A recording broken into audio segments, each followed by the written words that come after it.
right? They lose the first game. Now they're 1-3. And there was not one thing that happened in that first game that made you think, oh, we're going to go ahead and win the next two. We come into the next game on Saturday, and I don't know what happened. I don't know what was said. I don't know if the boys had something going on after the game with just the boys. I don't know what happened. But whatever it was, this is the team that everybody's been expecting to see. These guys come out, and they start banging from the start. Trey Morgan, first homer of the season, 2-run homer. Boom. Then I look up, it's 4-0. Boom. Now I look up, and they score. They put a 7 spot. It's 11-0. And I'm like, this is fun. Pitchers are fucking shoving. Bullpen is dealing. And I'm like, this is exact. Played a clean game on Saturday. Clean. No errors. Zero errors. And I'll even call the game on Sunday clean. The error they made was late. I don't care about it. 11-2. Here's what I'm impressed about. The Mik'd Hilliard threw 5 2/3, right? I know he gave up 4 runs. It wasn't an absolute picture perfect start, but he started the game off hot. He got you into the 6th inning, saved a lot of your big bullpen arms. You go ahead, you finish that game off. It's a 16-4 game. There's not much stress going on. Boys are banging. Guys are hitting homers. Dylan Cruz goes way back to center. And I'm like, all right, this is fun. Now the thing that you look for going into the next game is sometimes you go into these games and you score a bunch of runs. The next game you kind of come up a little duddy, right? Like, hey, we scored 16 runs. The next game you see a lot of times they score 4 or 5. They don't come up, whatever. It's a 0-0 game going into the 5th inning of the Sunday game. You have a freshman on the mound who is dealing, pitched himself into some trouble early in the game, absolutely shoved. He gets out of it. Then you put in another freshman who finished the game. He dealt. All of a sudden, bats start coming alive. Hit here, hit there. Florida decided they're going to put a target on our back and hit us 8 times in the series. Not even in the series. 8 times in that one game, right? Which we're going to get into, because if that happened to us, if that happened to me, and I don't know if that happened to you, what I saw from the boys and the chippiness and the energy I hadn't seen all year, and that fires me up. Bring all the smoke. If you're going to hit me 8 times, I don't care if you're trying to or not trying to. If you hit me, I want all the smoke. And what happened was they would hit. Gavin Duke got hit 3 times. He got hit, gets to first base, homer. Hit, gets to first base, homer. That is sexy.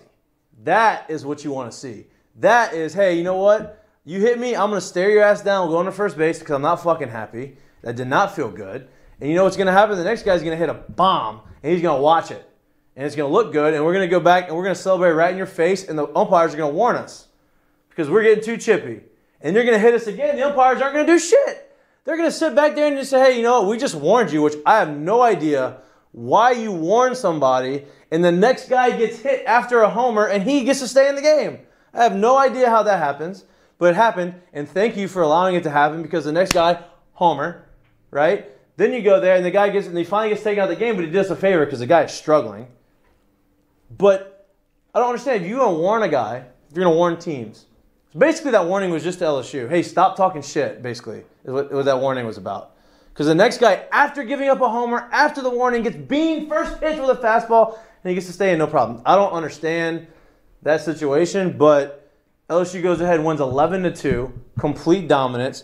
Little flip-flop piece with Thompson and Doty, and we're trying to figure this out the other day. Did we say that on air? I think we said that on air. Remember when we were like, I don't think they need to make a huge change. I think maybe just flip-flopping.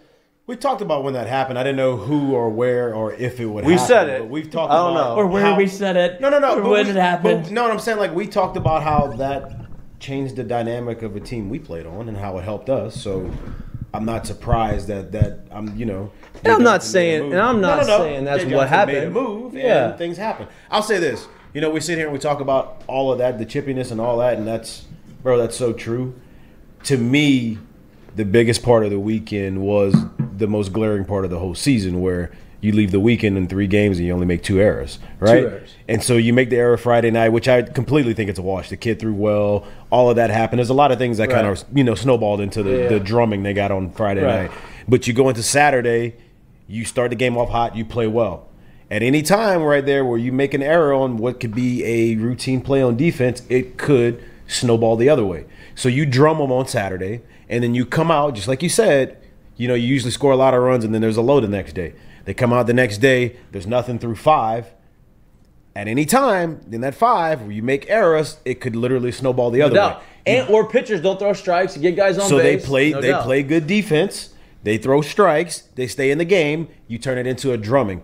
That stuff matters, man. So through the course of a season, if you don't pitch it, if you don't field it, I don't care how good your offense is. You start to press. You start to be behind. Puts too much pressure on. You're behind the 8-ball. It completely changes the game. No doubt. And it becomes a completely different thing. So I think, the defensive change and whatever conversation, dreams, nightmares, whatever happened, that turned Saturday into Sunday, I hope they can snowball that and kind of ride that out. And look, as far as they can through the year. No doubt. Because that's huge for them. And I think they will, because I think so going to Gainesville in the past has not been one of those things that you're intimidated about. Because, shout out to Florida too. Let's give us some love. Yeah, because this is the first time I've ever seen a crowd at that place. That's what I mean. That's what I was God, into. that place sucks to go. They got a new stadium. They redid it. They have a berm out there. They made it more fan friendly. Because every time I've been to Florida, it has been a ghost town. Right, I'm talking about top 10 teams in the country. We've been there on Friday nights, and it's literally like you could hear crickets in the outfield. Nobody. I'm like, what's going on nothing, out here? dude. Did they get a new stadium? They got a new stadium. Yeah. They are renovated or whatever. They renovated it. I think they renovated. It didn't even look like the old one either. No, like, they it did looks a good good. job with it. Yeah. The fences are too short. It looks lame. Oh man, it's too home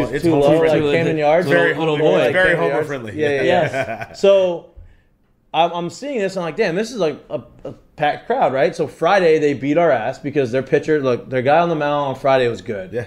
He was mid-90s, big breaking ball, lefty. Like, look, he walked a couple guys, and he only walked 2 guys going into the year. Like, I'm not the Friday guy. They beat us. Whatever. We responded and go in Saturday, and from the start, we were put it on them. Like 2 runs, 6 runs, 10 runs. Like, we got 16 total runs. Is a lot of runs, and that's then the Florida can say, oh, you know what? That's just one of those fluky things.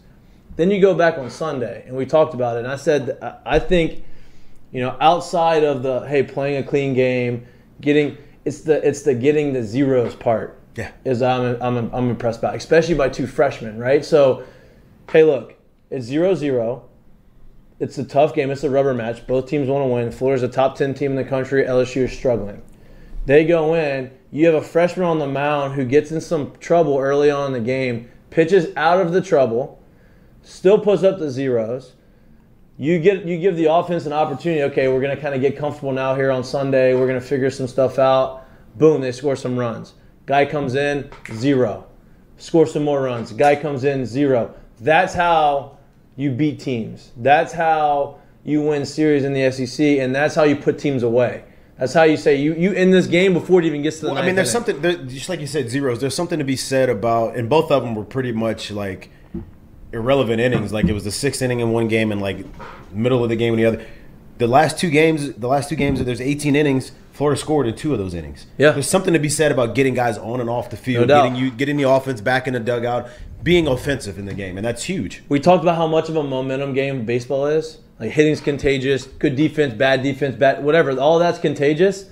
Hitting and playing good, pitching well, and getting us back in, like that creates momentum for you. I'm telling you right now, create the pace of that if game. you really want to see the full potential of an offense, watch a good pitching squad and a team play good defense. Then you'll really see what a team can do offensively. Yeah, because it takes all the pressure off. It's way you. more relaxed to hit it. Takes all the pressure off you. You know that if you don't have to go and score runs every inning to win a game. Yeah. You know that you can get up there and I won't say be free swingers, but you're way more aggressive. You can stay within your trying to approach. do. Like you're Right. not super careful about what you're trying to do. You're not trying to guide the ball. You're not trying to be perfect with your swing. You're allowed yourself to be athletic and play the game of baseball the way you want to play it. And it's not going to happen like that every day, but the more times you can do that than not, the better situation you're putting your squad in. And they did a good job of it Saturday. So. And look, we didn't even throw our big dogs out the pen. Like Rizzoman didn't throw. Best series of the year? Oh, Yeah, by far. Absolutely. Easily. By far. That's not even a question. The Sunday game was Best the 2-game sample of the year. Yeah, like that is And easily best series seemed because like- it could have gone way worse after what happened. Hey, Well, he but moved dude, what Doty- after A&M and then You go Texas, you go Louisiana Tech in the midweek game, and then you roll into that on Friday night. That potentially could have sunk you for the. And they rest beat of them the season. Beat us 7-2, 7-1, Tech? 7-2. Tech? No, Florida Oh, yeah, Friday. we lost 7-1 or 7-2, yeah, 2. 7-2. So like, look, it looked worse. 7-2, 5-run game, whatever. Like, shit was rolling downhill quickly. yes, it was just not. Now you're going and now you're 1-3, and you're like, oh boy, like we got to figure this out. And it feels like, and like everybody that's played, I've felt this way before. You always feel, even when you're struggling a little bit, like if you're not winning games and there's you can like pinpoint a reason why, like kind of a fluky reason. It's like, okay, it's easy to make an excuse, right? Like, hey, like mentally, I'm not saying verbally, like you want to win, but mentally you're like, all right, like, look, we made some plays. They had some infield singles. We probably like, some errors that we could have made that we don't normally make. We probably won't make those errors, but like infield singles, things kind of started rolling. It was kind of fluky, right? It's easy to make. Then you go and you lose to Louisiana Tech. You blow that game at the end of the game, right? Then you go and you get beat by Florida. Like you didn't do anything to lose the game. They beat you. Sometimes when you get to that moment, and I've been there, it's like, damn, all right, there's no more excuses to be made now. There's nothing I can say about that Friday night game that can make me feel better excuse-wise. Like, we just got our ass beat, and we are now 1-3 in conference, and we got to figure it out. And sometimes that's what you need. Sometimes that's what lights the fire on your ass. And I'm not saying that they weren't motivated at the beginning of the season, because Honestly, they were. dude, I but think sometimes, it was- as an athlete, I get the same. No, I think it was a combination of midweek and Friday night that was like, hey, bro, what the fuck is going on here? Like, this I can't mean, happen. like, hey, this is not us. Because the Friday night game, bro, look, you go through a 30 game That's gonna happen. schedule. That's going to happen. It wasn't like they that's beat a you wash 15-2. game. That's a wash Like- game, bro. Like, you knew the guy coming in was really good. He threw well. They got timely hits, bro. That's a wash that happens. Whether it's on a Friday night, whether it's on a Sunday on getaway day, those games happen from here to there. I think it was a combination of those two back to back where you're like, hey, bro, look, Louisiana Tech just swept us on the season in the home and away. We just got smacked on the road here. We lost at home against Texas A&M in the series. Turn this shit on. Yeah. And I think they finally did. They did. And then they like turned it on. Like, it wasn't like, hey, let's rev it up there. Yeah. Like, no, it was 0 to 100 real quick. Real quick, do you think it was what I mean? players only meeting? Do you think that there was a little gathering So of the if you're boys? Jay Johnson, what are you telling him after that Friday night loss? If I'm Jay, Or do you just totally leave that up to the players? Like, what do you? if I'm Jay, I'm telling him, hey, look, this. Like, I would basically be like, hey, like, this doesn't feel good, huh? This is not how you want to feel. This isn't us. This isn't how we play baseball. We need to figure this out. It falls on me. It falls on you. It falls on all of us collectively as a team to figure this out. We're not blaming anybody. This is all on us. So it's up to us. It's up to us to fix it. Yeah. Right? Whether we got to do something, you got to play better defense. Whether we got to practice better defense. Whether we got to whatever we have to do, we have to fix it. And we have to fix it now. That's it's funny you say that because that's the beauty of a school like an LSU and like honestly like so many of these teams in the SEC have turned into. Hey man, you got every single resource there is for you to get better and for you to turn things around from a day-to-day stand like in this conference and then gameplay here, and you really get to find out the character of the team when they actually respond to the way they did. No doubt. It's really that simple. Season saving, it felt like. I know that's like I know that's But look, hyperbole, listen, but like everything that y'all just laid out, If the way that they go 1-5 to start SEC play, you're in trouble with a That's new a coach. hard- that's a hard- You gotta roll off some special shit. And there's not very to many get back easy, in the mix. There's not very many easy series wins. And in it the always SEC. seems like this too. The way it goes, I don't think it's probably not just here. It's probably every school here. But it's like you start off bad, and then next thing you look up and you got 3 weekends in a row. You're like, good lord, we're supposed to win. I don't know what. Let's say 7 out of 9 against these teams. Good Right. luck. Like Yeah. you know what I mean? Like that's how No it ends room up for going error. here. No room for Yeah, error. it's like Yeah. when you stayed up too late and you have to wake up early in the morning. You start doing sleep math. Like, all right, if I go to bed right now, I can get 2 hours of sleep. So Every, that's what happened to us in 2011. We got off such a god awful start in 2011 that we had to work our way back. We ended up having to. We lost a series at Alabama, which was awful. We should have won that series. But after that, your alma mater, almost. You won't let me let it down. Did you know that? Wait, what? He almost committed to Alabama. I knew about that. Okay. Yeah, see, he knows. I knew about that. Did you almost go there too? No. Okay. That has to do with his boy. Ask him about it. Yeah, my boy, Dugas. Dugas. That was the reason, Taylor Dugas. I say his boy. That's my boy too. Yeah, like he was there. LSU had to offer me. That's what it was. That's beside the point. That's a whole other story for a different day. We had to spill spite offer. Oh, no more spice. No more spice. No more spice. But so we had the last 4 series of the year. It was, well, really the last 3 series. It was Kentucky, Tennessee, and Mississippi State. We had to win. We had to sweep all 3 of those series. And you knew it. And we knew it. We sweep Kentucky. We sweep Tennessee. We beat the shit out of Mississippi State the first game. They walk us off on Saturday, and we win on Sunday.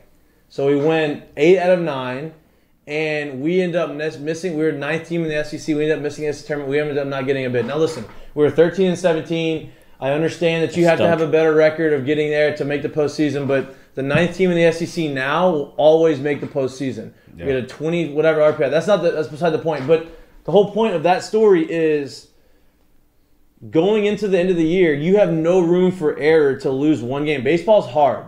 Teams that aren't very good can beat you any given day. Guy throws really good on the mound. Some guys get hot in the lineup. Especially in this league. Yeah, especially in the SEC.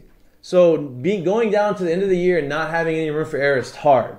And we didn't make the postseason, and that's how my career ended. That's how some guys' career ended. But I didn't want to see these guys have to go and do that. Now 3-3, you're right in the mix, dude. Like you are literally. You want to know how you win next series, like you're right there. Wait, you want to know how you're a good baseball team? You want to know how you can measure if you're a good baseball team or not?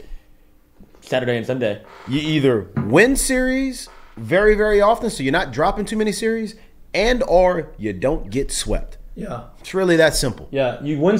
Sweeping is a bonus. If you don't get swept, you avoid sweeps, and you win the majority of your series, you're going to be in a good position because you're going to mix in a sweep here or there, right? Like that's in 2009, we only swept one SEC team, and it was Auburn. That was it. It was the only SEC team Chad we Jones. swept. Chad Jones and DJ had to walk off in the 3rd game of the season. That's when I got pinch bumped for by Mik'd. He pinch bumped for me, and then Mik'd stole. Then the guy got second, and then DJ got the base hit, and we won. But that's how you accumulate the record that you need to, especially in the league because it's a league of attrition. You're going to beat up on each other. Teams are really good. I mean, fuck. Tennessee just swept the #1 team in the country.